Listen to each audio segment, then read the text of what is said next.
Hello mga kosuki! Magandang gabi na naman po sa ating lahat. Our video for today ay magtutortang puso ng saging si Habi.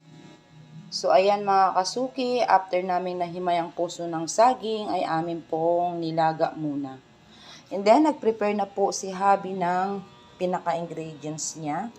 Bawang, naggayat na po siya ng bawang, sibuyas, at nagready po siya ng harina. So, kung sino man po ang gustong budget meal, na gustong mag-ulam ng ganito, ayan guys, i-guide po namin kayo para kahit papano ay maka-budget meal po tayo sa ulam. Okay, mga kasuki, nalaga na po yung puso ng saging. So, igigisa na po ni Habi. Nilagay na po ang bawang, mga kasuki. Ayan, ito po yung budget meal po tayo ngayon, guys. So, bagong experiment ng aking hubby. Sunod po ni Habi ang sibuyas. Habi ang puso ng saging. Ayan, guys. Bagong experiment ni Habi. Budget meal po tayo ngayon.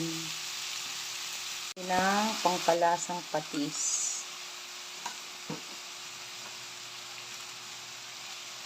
Sunod ay seasoning pangpalasa.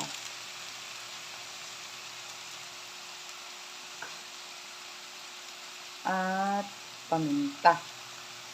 Yan guys. Mga kasuki, habang ginigisa ni Habi yung puso ng saging, ayan, nag-prepare na rin po siya ng itlog na may harina.